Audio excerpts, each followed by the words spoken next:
Ben dan Jin baru saja melangsungkan pernikahan mereka di Amerika. Lalu, untuk urusan bulan madu, nampaknya mereka akan mengundurnya. Dikarenakan urusan pekerjaan Ben yang mengharuskannya untuk pergi ke Jepang. Ben lalu membawa serta Jen ke Jepang. Dalam sebuah perjalanan ke penginapan, saat di hutan, Jen merasa melihat dan menabrak seorang perempuan berbaju putih yang membuat mereka berdua hampir celaka.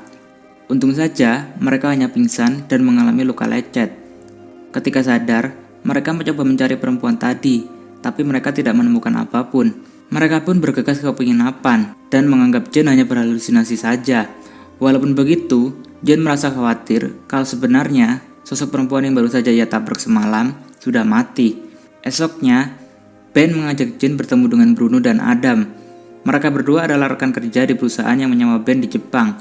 Setelah itu, Ben dan Jen diantarkan Bruno ke apartemen mereka yang akan mereka gunakan selama berada di Jepang. Apartemen mereka nampak besar dan penuh fasilitas, sehingga Jen nampak gembira dan sejenak melupakan kejadian semalam. Tak ingin sia-sia, mereka berdua mengambil beberapa foto dengan pemandangan khas Jepang di belakangnya. Nampak ada secercah warna putih yang merusak foto mereka. Jen mempertanyakannya, tapi Ben menganggap mungkin kameranya saja yang ada masalah. Sehari-hari dalam pekerjaannya di Jepang, Ben punya asisten yang bernama Seiko Nakamura. Karena tidak ada hal lain yang Jin lakukan, Jen pun memilih berkeliling ke beberapa daerah di Tokyo. Tak lupa, selama itu dia mengambil beberapa foto untuk sekedar kenangan. Ketika kembali ke apartemen, Seiko melihat beberapa foto yang Jen ambil. Dan benar saja, hal yang sama kembali terjadi. Nampak secercah warna putih merusak foto-foto Jen. Seiko mengatakan kalau itu adalah penampakan arwah.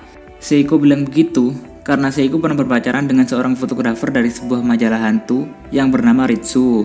Keesokan harinya, Seiko lalu membawa Jen ke Ritsuo. Di sana, Jen diberitahu bermacam-macam foto yang di dalamnya ada penampakan arwah dari seluruh dunia. Mitsuo juga sempat memberitahu Jen tentang seorang cenayang bernama Murase, yang dia klaim kalau Murase adalah seorang spesialis yang bisa membaca arwah yang nampak pada sebuah foto. Dalam perjalanan pulang, Jen naik sebuah kereta. Di sana, dengan jelas dia melihat penampakan perempuan yang sebelumnya ia tabrak. Otomatis, dia berteriak ketakutan dan nampak mengganggu penumpang lainnya.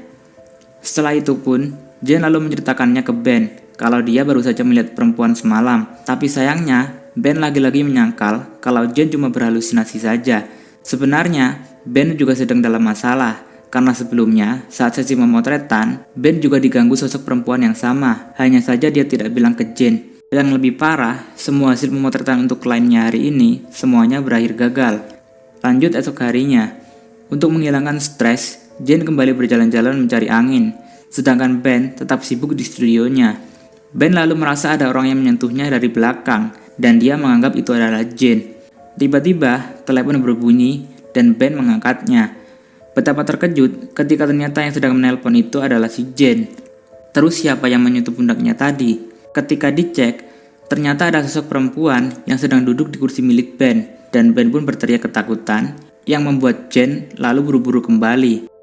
Jen lalu menanyai hal yang serupa ke Ben. Apakah dia melihat sosok wanita yang sama? Jen lalu mengajak Ben pergi ke seorang cenayang yang bernama Murase tadi. Di sana, Jen menjelaskan semuanya. Bahwa mereka dalam perjalanannya ke Jepang tidak sengaja menabrak seorang perempuan yang entah bagaimana kondisinya saat ini. Dan semenjak saat itu, mereka berdua mengaku mengalami berbagai hal yang aneh. Penjelasan Jen dalam bahasa Inggris. Lalu, Ben pun menjadi penerjemah mereka di sana karena Ben bisa berbahasa Jepang, sedangkan Jen tidak. Murase lalu melihat foto dengan bercak putih yang dibawa Jen. Lalu, setelah dia coba membacanya, tiba-tiba dia marah-marah sambil menunjuk-nunjuk Ben.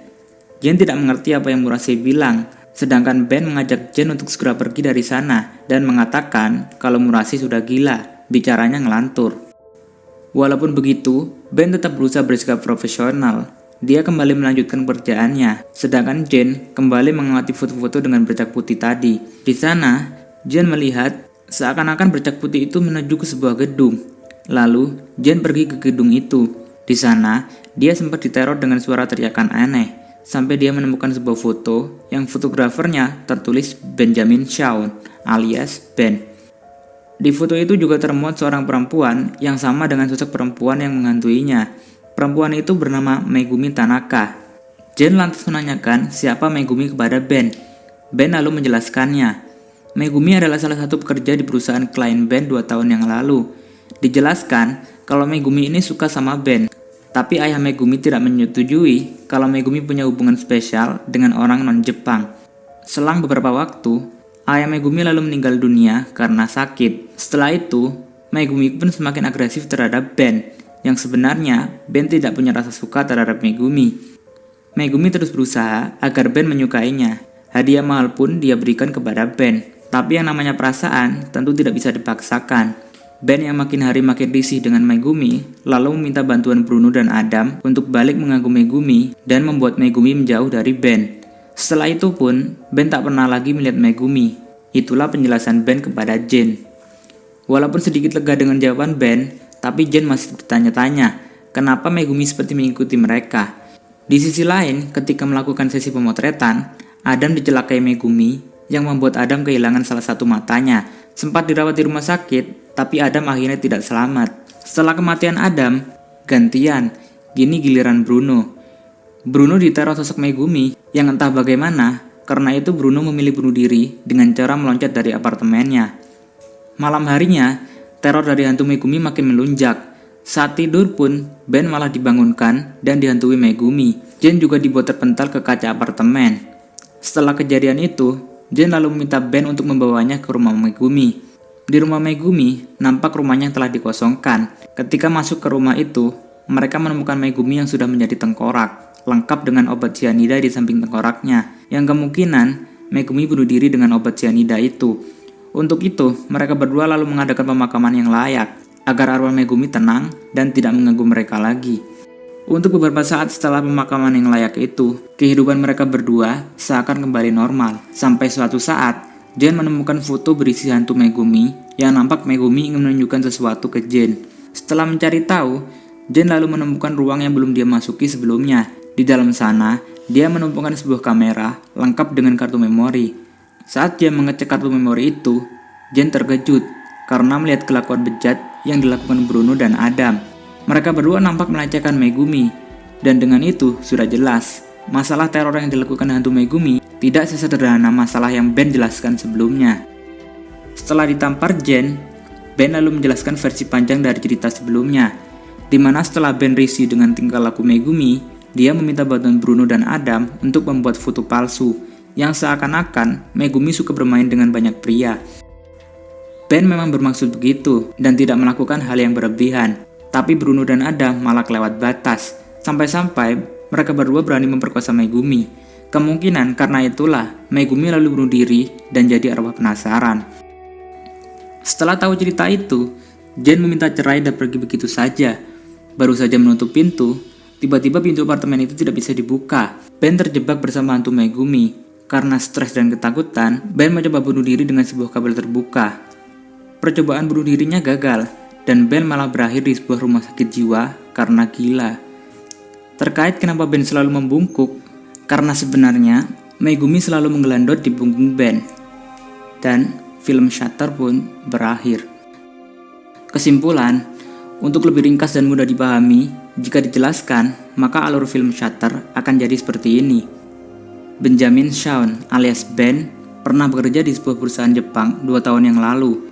Di waktu 2 tahun lalu itu pula, Ben bertemu dengan Megumi yang merupakan salah satu karyawan perusahaan di sana. Megumi menyukai Ben, sedangkan Ben kebetulan bersikap baik, tapi tidak punya perasaan suka ke Megumi.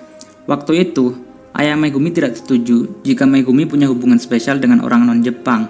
Dan setelah ayah Megumi wafat, sikap Megumi ke Ben terkesan makin agresif, yang membuat Ben lalu risih dan meminta bantuan Adam dan Bruno untuk membuat foto rekayasa yang seakan-akan Megumi suka bermain dengan banyak pria. Maksud Ben cuma ingin membuat foto itu supaya bisa mengancam Megumi dan membuat dia tidak mendekati Ben lagi. Ternyata dalam prosesnya, si Adam dan Bruno malah berbuat kelewatan. Mereka berdua sampai memperkosa Megumi. Mungkin karena itulah Megumi lalu depresi dan memilih bunuh diri memakai cairan cyanida. Setelah mati, jadilah Megumi sebagai arwah penasaran yang menghantui Ben sampai-sampai membuat Ben berakhir di rumah sakit jiwa.